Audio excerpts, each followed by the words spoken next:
Ano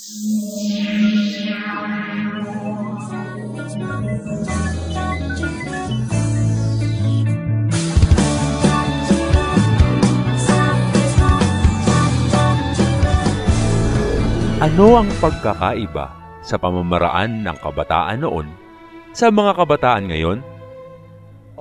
Noon, kapag ang isang binata ay may nakilala at kanyang napusuan, isang masusing proseso ng panliligaw ang magaganap. Dadalaw sa bahay, ipag-iigib ng tubig, ipagsisibak ng kahoy, haharanahin, susuyuin at pagsisilbihan ang nililiyag pati ang mga magulang. Noon yun.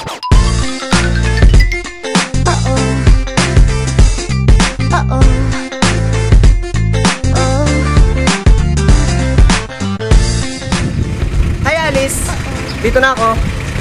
As you requested, sinusundo na kita. So, tara na. Kinikilig ako, itong epekto mo. Walang na lang tumakbo ako sa banyo. Nakakatakot ka, sumusobra ka. Nakatatak sa isip kong hindi sa iyong mukha. Naku, ano ba yan? Wow, tinupad mo talaga request ko, ha? Siyempre, basta ikaw. Pero, teka, ba't ka nga pala nagpasundo? Anong panahon na ba? Mayo na! At tuwing buwan ng Mayo, may tradisyon tayo dito sa Dasma, ang sunduan. Kaya ako nagpasundo sa'yo. Ah, oo nga pala. Hindi mo na makalimutan. Kaya nga ipapaalala ko sa'yo. Let's go na! Ligoy pa, pwede ba? Huwag ka nang magrama. Huwag nang paligoy, ligoy, ligoy, paligoy, ligoy pa. Kwento-kwento ka tungkol sa bagay-bagay. Pag-usapan naman natin tayo. Saan pala tayo pupunta? Kina Ate Reiko, para maalala mo kung ano ang kahulugan ng sunduan. Ganyan-ganyan na lang. Wala ka lang alam gawin kundi magparamdam. Hindi ko na alam ano pa dapat ang iisipin ko o dapat pa na wag na lang. Tuwing gabi ka lang nagte-text, mag-message. Ate Reiko? Uy, Alice! Josh, nagunan kayo. Mukhang may lakad ka. Pakikwento naman sa amin kung ano ang sunduan. Sige, pasabay na lang ako. On the way, i-refresh ko sa inyo.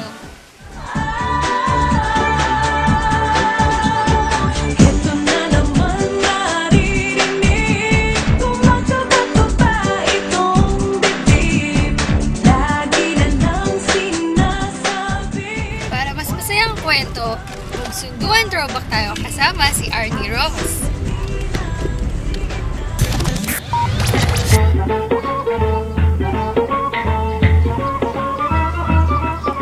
Mula sa kanyang tahanan ay sinusundo ng binata ang dalaga upang mamasyal sa plaza.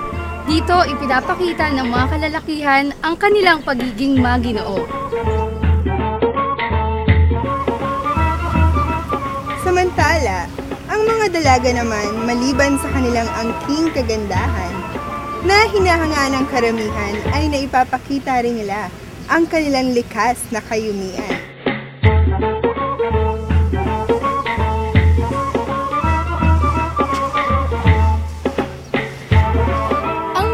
Kaugalian ay naging isang atraksyon kung saan marami ng pares ang sumasali at ang pinakamagandang dilag at konsorte ay napipili. Nagbabago man ang panahon, hindi pa rin nalilimot ang magagandang kaugalian.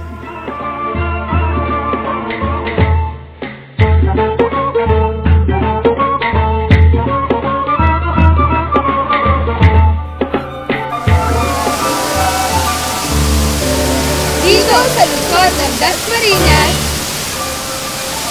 mula pa sa panunungkulan ni dating Mayor at Mayor Congressman P.D. Barzaga hanggang sa kasalukuyan, ipinagpapatuloy naman ni Mayor Jenny Barzaga ang pagdiriwang ng sunduan.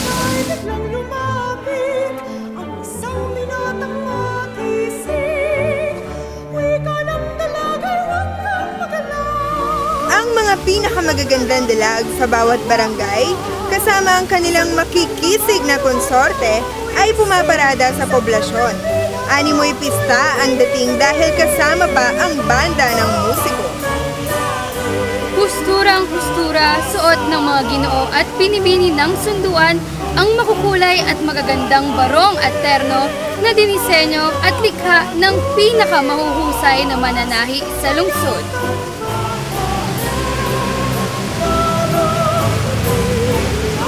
Ang sunduan, sariling atin, nagpapakita di lamang ng ganda, kundi ng pagkaromantiko, paggalang at pagtatangi sa kababaihan.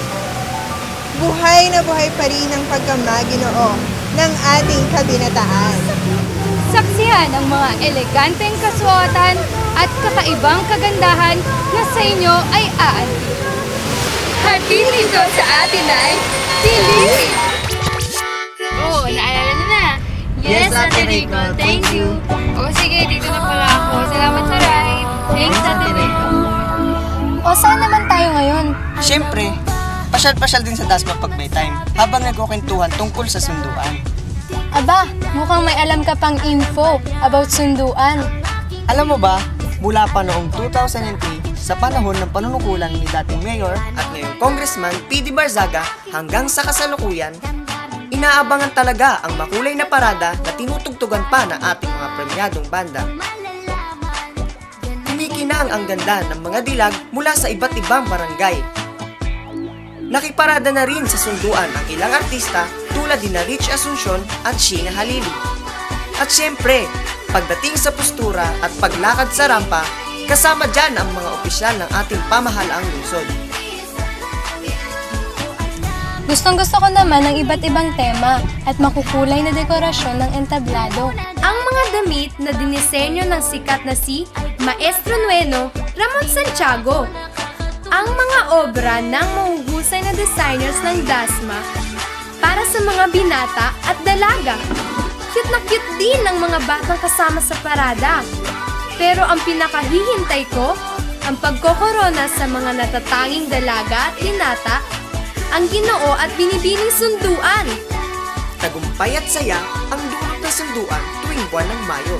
Kaya, tinatangkilik ng mga Dasmarinenyo. Salamat sa tunay na lakambini at lakan ng ating lungsod, sina Mayor Jenny at Congressman P.D. Sabi nga, sulong na, sulong pa. Pero patuloy man ang pag-unlad at pagbabago ng ating lungsod, mabuti na lang. At ang magagandang tradisyon at kaugalian ay laging ipinapaalala sa atin sa pamamagitan ng mga programa tulad ng sunduan. Anong paborito mo sa sunduan? Siyempre, ikaw. Yung mga production numbers. Pwedeng tradisyonal na harana, pwede ring makabagong sayaw at kanta. Oo nga pala, at last year, doon tayo nagkakilala. At very special sa akin yan. Isang taon na ating pagkakaibigan. Happy sunduan!